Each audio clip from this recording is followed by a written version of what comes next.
Did he look? Bob's trial is next week. They claim they got info on the whole organization. They put somebody undercover. We'll put somebody undercover. I got someone. Can we trust them? His family. Whoa, look, Leo, you're not talking about Corky. In a family of made men, Corky Romano was made of something different. But now, the most gentle veterinarian in the world will do whatever it takes. Hold on your pants. No. To save his family. Corky, I'm not going to give you a wedgie. I'm going to put a wire on you. Ow. I'm just a little wired. I mean, wired as in jumpy. I don't mean wired in my garage. Touchstone Home Video presents Jessica Tan. You guys want some cookies? You know the drill. Take it out. Sorry. Corky Romano.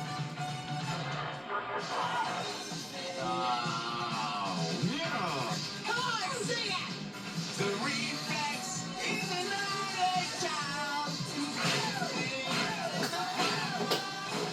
Ugh. Well, I figured I'd do another comedy since we can have a nice little funny weekend, but somebody did not laugh once during the trailer. I'm not going to name names. Skipper, it's not about you. So this, I believe it came out in 2001. This is, of course, Corky Romano. This is one of Chris Kattan's first movies. He, of course, started in Saturday Night Live, and I will review this, and we will see how it competed with the other movies of 2001, which I will get to right after this. Don't believe the super fruitiness of Bonkers fruit candy. They learn soon enough. Some folks think Bonkers is gum. They know it's candy now. With this extra fruity inside, Bonkers is so super fruity. Whoops. Bonkers. Bonks you out. Gum candy.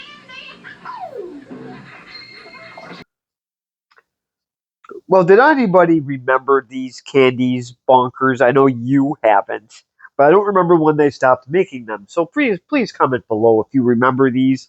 I actually liked them, but I could have been some of the few. So anyways, Corky Romano, which came out in 2001, it had to compete against Shrek, Monsters, Inc., um, One of the Lord of the Rings, Harry Potter. Can you say that so we can actually hear you? No, Harry Potter, Lord of the Rings. Let's see. What am I forgetting? There's some big ones in there. The wedding planner? Oh yes. How can I forget about the Wedding Planner? Lethal Weapon 2? No. Rush Hour 2. Rush Hour 2. My bad. Yeah, way yes. I didn't see any of those either, so it's all bad. Yes, Rush Hour 2. Perfect what I just read. Yeah, there were some other interesting ones in there too. So Corky Romano, which did come out in this year, how well did it stack up against some of those other movies that actually were really big hits? Some of them I wish to just ignore completely. Like the number one movie? Like the number one, and probably, I don't remember where Lord of the Rings fell into, but Top 4. I would like to ignore that one as well. So Corky Romano, starring Chris Kattan, like I said before, he got his start in Saturday Night Live. He was in Night at the Roxbury. He was in The Middle for a few seasons. I think he was even in one of the. I think he was in one of the Halloween movies. I can't remember if it was Halloween H2O or if it was the other one after that. I'm not really into any of the Halloween movies, so I really don't. I don't really keep track of those too well. They're not exactly a favorite of mine. So, so now he also Peter Falk. He co-stars in this. We know him from Columbo. He was in a little bit of It's a Mad, Mad, Mad, Mad World. I didn't think you would know who Peter Falk is. I heard of Columbo, though. Does that count? Yes, it does. And Fred Ward is in this. He plays Leo Corrigan, who is actually the snitch in this movie, which they say at the beginning. And I cannot find my. There it is. Oh, sorry, the DVD player will shut off if I don't refresh it. And then we also have Chris Penn, who's in there, the late Chris Penn, who's in this. We know him from Beethoven the Second. That's really what unfortunately, that's what I remember him from. So Chris Penn is in this with Peter Berg. Peter Berg's directed a few things. He was known for Friday Night Lights. He, The movie or the TV show? I think he did the movie and the show. He was That also definitely not bad. he was also in a couple episodes of the show as well. So he directed a 30 for 30. He directed Lions and Lambs, Copland. So that's just to name a few of what Peter Berg has done. Fred Ward, which most people know from the movie Tremors and Tremors 2 Aftershock, All the Right Stuff, Escape from Alcatraz, Naked Gun 3 and a Third, Road Trip, and he was also in a few episodes of ER. And you are just shaking your head no like crazy. And then we also have Richard Roundtree, who was in Shaft. He was Chief Chief Bowden's dad in Chicago Fire. Yes. Hmm. I'm trying to think if I'm forgetting. Oh, yes. And then we have Vanessa Shaw, who we know from Hocus Pocus. And she is the woman FBI agent. She played the lead teenager. The one. Yes. Yeah, I forgot her name. But yes, she had probably had to read all of the lines to Sarah Jessica Parker. So, so yes, Vanessa Shaw is the female FBI agent in this movie. So I just forgot her name. There we go. Oh yes, that's right, Agent Russo. Now I definitely remember. So yes, Corky. Well, yes, I don't know why I forgot. Um, a lot of people in this I did have to remember. I don't remember the character names, but for some reason I remember their actor names. So she was sort of in a man's world in this movie, and she was trying to be treated as an equal. And shockingly enough, when Corky goes undercover as an FBI agent, he's the only one that treated her differently, and that's why she liked him. Of all people to do that, it's Corky. So Corky is part of he's an innocent child, I guess, in a land full of a criminal family, pretty much. Yes, they got in trouble for gambling and prostitution and etc. It goes on and on. So Corky thinks that his family was in the landscaping business. He couldn't be any more wrong. So because of Leo being the informant, what he told the dying father of the criminal family, Pops, is that they must have sent somebody undercover. So, and Leo is obviously the rat. So, so then what Peter Falk says, Pops, is, well, we will send somebody undercover. So then Leo has the idea to send Corky undercover, since he's the only one, and let's just face it, Leo thinks that he would most likely screw up because, well, Corky is Corky, which you will find out in the first scene, which I'm actually going to play right now. So we get to see Corky right off the bat, and I will try not to laugh so you don't hear me in the background. He's family. Whoa, Leo, you're not talking about Corky. Corky isn't dead, you and me. Pops, you should have smothered him in his crib. Face the facts, guys. There is no one else. Well, a kid's gotta have at least one family gene in him.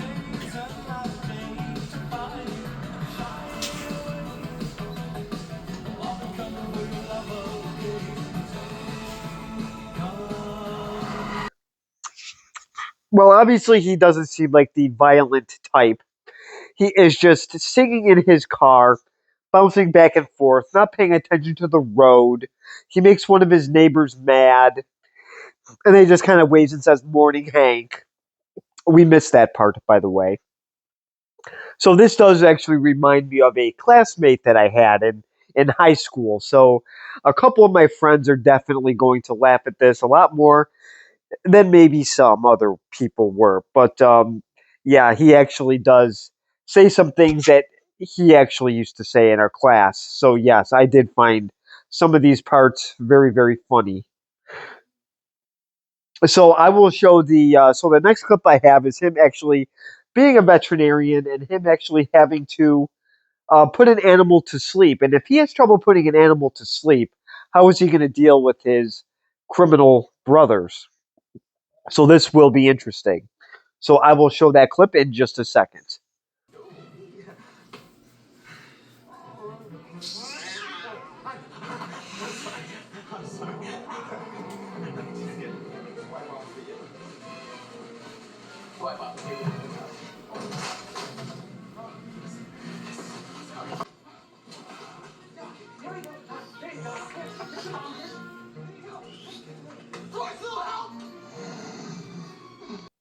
Well, here's the obviously this didn't go well at the veterinary office. He is trying to put this really, really out of shape cat to sleep.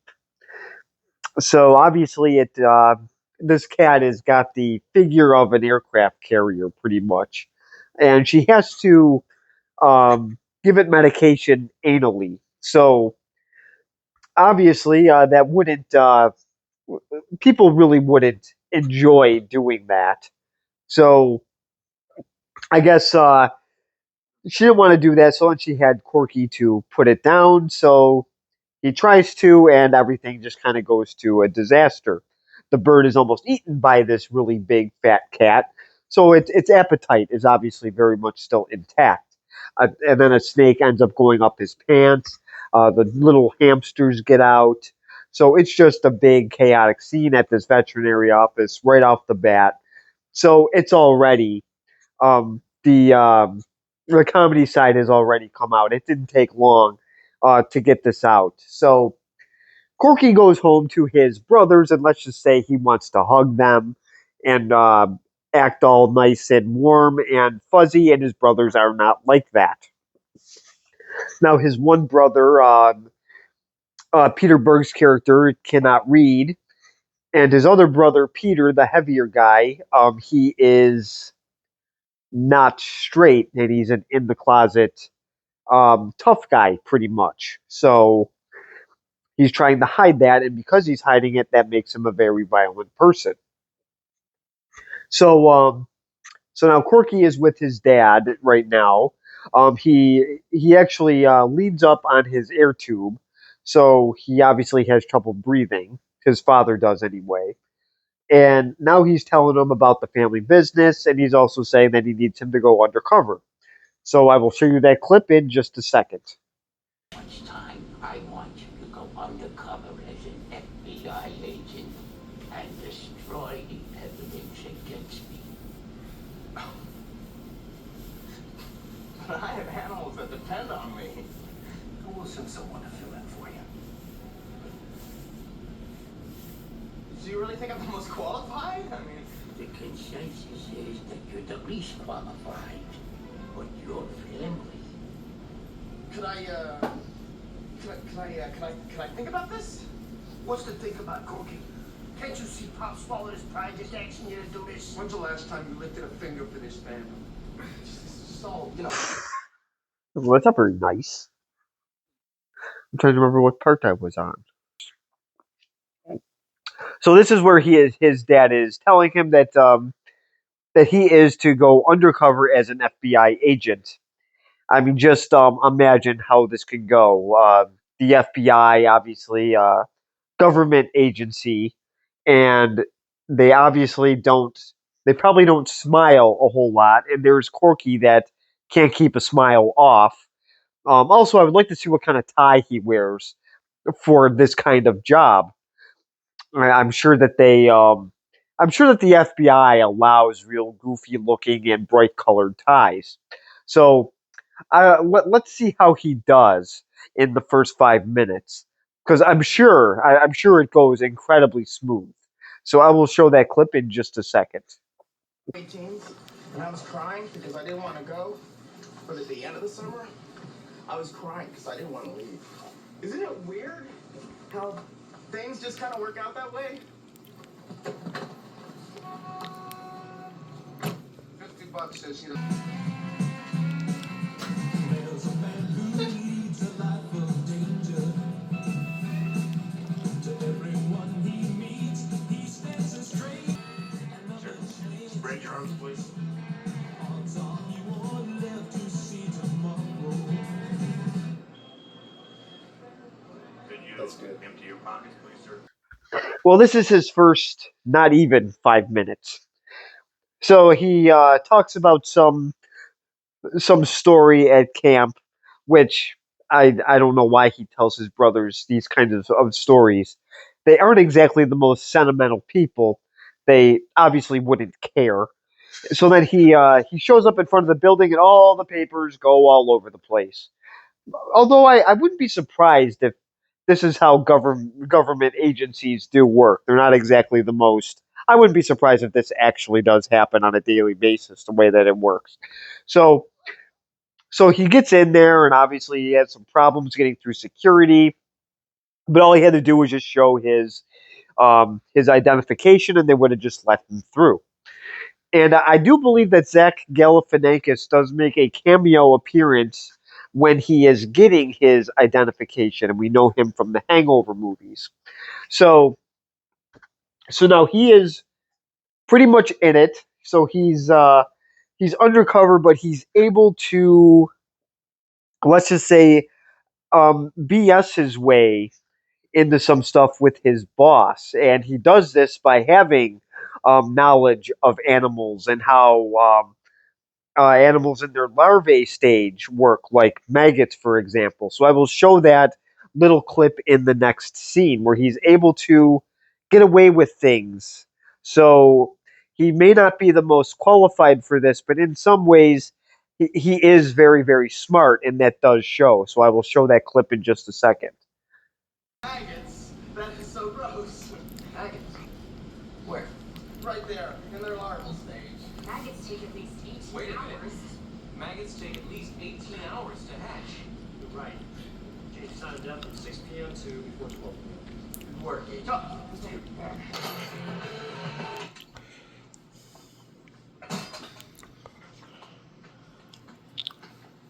Howdy. What do you want, bitch? I just thought that I could get some heroin and then maybe we could all go out and commit some hate crimes and stuff.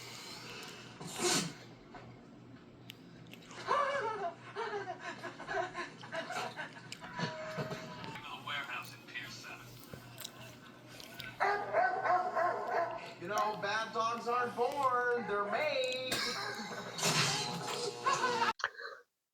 Well, now,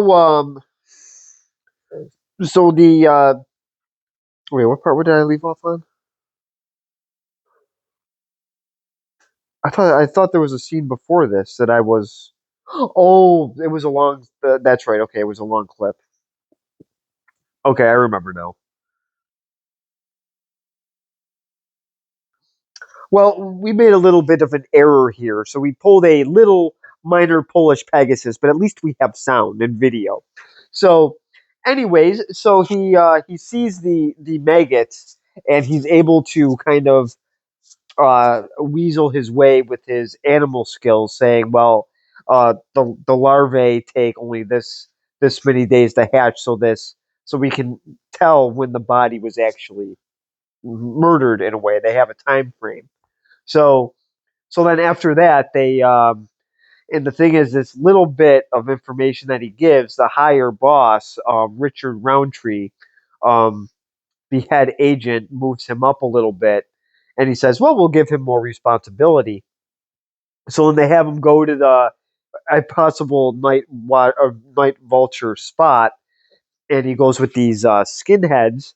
So he decides to wear a tank top, which is, I don't know if you noticed, but it's a Britney Spears tank top, not one that you would wear with that group. And also, he has a fanny pack on. And for those who don't know, that was um, a trend in the early '90s. It didn't last long. So now if you wear a fanny pack today, you will get laughed at. And in 2001, you would get laughed at, and it's also purple. And you're wearing it with that group. So then, obviously, these they call him the skinheads. Obviously, take him under prisoner, and the first thing he says is, "Bad dogs aren't born; they're made." So you're in a situation like that, and that's the line you come up with. So now, because he's wired in his chest, and remember, and also at his waist, so his brothers can hear what's going on. He's able to get out of trouble again, and I will show how that happens in just a second.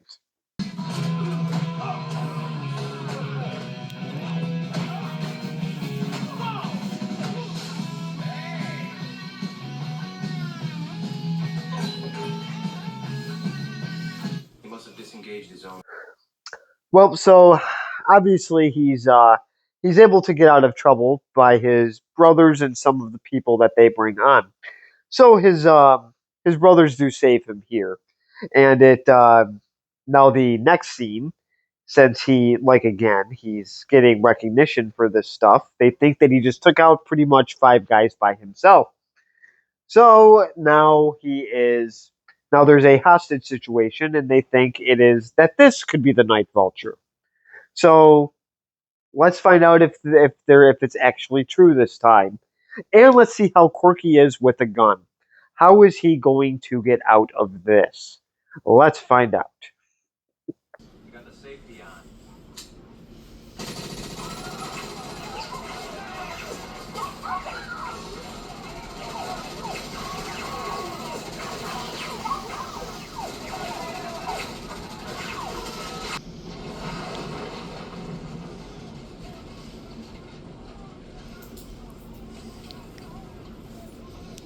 Man down! I'll cover you. It wasn't me. It was the gun. It was all funky. What the hell are you talking about? Sir, I think what Agent Hassan's trying to say is that the perp's gun was a fake. And he's right. Look. It's a detail. Oh. I will do my best. Well, obviously he's never held a gun before, so now with this, so how is he going to get out of trouble this time? Well, it turns out he said the gun was funky after he saved a wiener dog's life. Yes, it looks like Rascal, which we've seen in our videos quite a few times. He's made an appearance. Um, so he's around. So he was just on the TV. So so now he's able to get out of this because it turns out that the perpetrator had a fake gun. So when he said the gun was funky, the other agent came over and said that he meant it was a fake gun. So now Schuster, who is played by Richard Roundtree, says, "You got to keep us up to speed because your attention to detail is just it's just better than ours." And Agent Davis got a little jealous, made a face, and walked off. So there's a part in this movie that I never even saw before.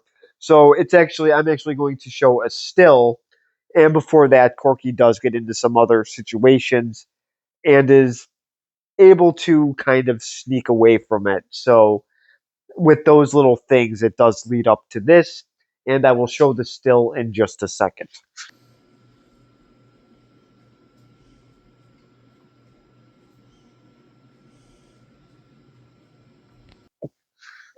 Well, this is an interesting still that I never actually saw before, but Corky is going to be replacing Brick Davis as team leader. So he goes in there with no experience, obviously a very goofy personality, and Brick Davis pretty much has the personality of either today's golfer or a really boring James Bond like Timothy Dalton. So Brick Davis has just a complete stone face and is serious about everything. So he's going to be replaced. So obviously he's not going to take this well. And there's a little surprise in this movie later on that you find out about Brick Davis. So it is a So it is definitely a movie that does keep your attention, even if you don't like it. So I will show the final clip here of um, Agent Russo is now going undercover at the Romano house. So now she is with the brothers and the father all at the same time.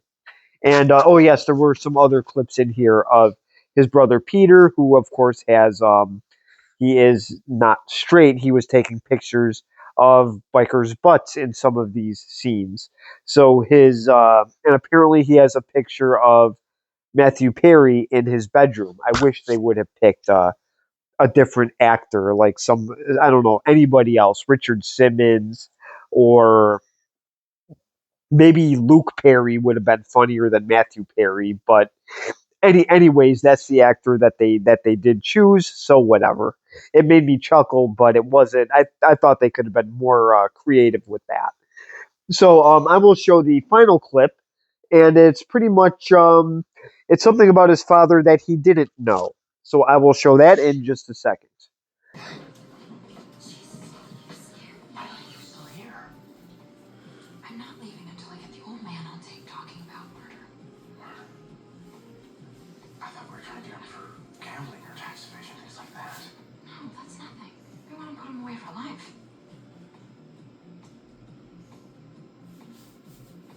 Look, So what we were discussing before with the Matthew Perry thing, it would have actually been funnier if he would have said Nick Carter. I actually did get a, I got, I made somebody laugh with that. That has not laughed at any of the clips in the movies, but laughed at my line about Nick Carter. So I will take that as a win. So this is the final scene here of Agent Russo saying that she wants to get the old man talking about murder, and Corky looks very confused. He did not know that murder was in the evidence book, and he hasn't gotten it yet. But I'm not going to give any more away. This is why this is the final clip, and it is almost the end of the movie. I believe it is pretty short. It's only about an hour and 30 minutes long. It's a 90-minute movie. This is also PG-13. Um, and this movie got the green light late. It was only there because of a there was a strike in 2000, so that's why this movie was on a hurry up basis. So for this movie being rushed, it's actually not bad. Just am I going to? I will give my grade on it in just a second. Here, it was the cast wasn't bad. They got Peter Berg, who's okay. Chris Penn was fair. Peter Falk, obviously a very well-known actor.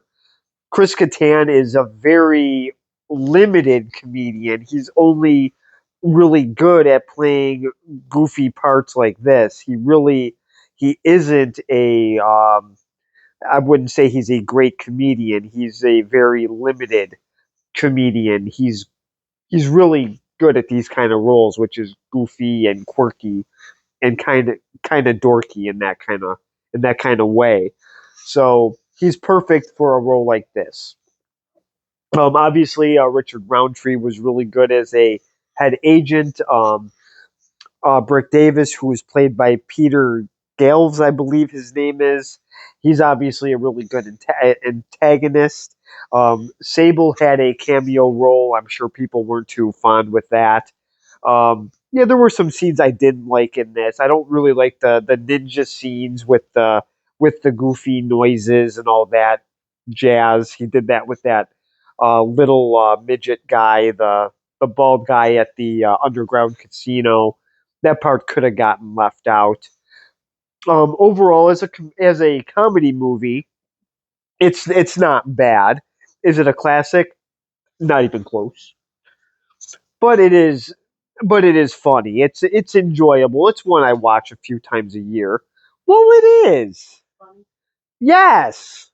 Some of his lines are really funny, and like I said, he's got a. Yeah, but what do you think? Oh, he likes it. There's animals in it. He slept the whole time. He slept because he's tired. He's a senior citizen. He's probably B. Arthur's age in dog years. He is perfectly fine being an old grump. That's just how he is, and and we got the shorts to prove it. So So, anyways, if I had to give this a grade, for being a goofy comedy and for it being rushed, I am going to take that into consideration. I'm going to give this a probably a B minus, a C plus to B minus range, which isn't bad. To me, watching that a few times a year is fine. I can even have the laundry on and watch this, but am I going to watch this with a serious turtle face? Absolutely not. That's not what this movie's for. And plus, we could kind of relate to it. We know somebody that is like Corky, so for me and a couple other people, it might be a little bit more enjoyable.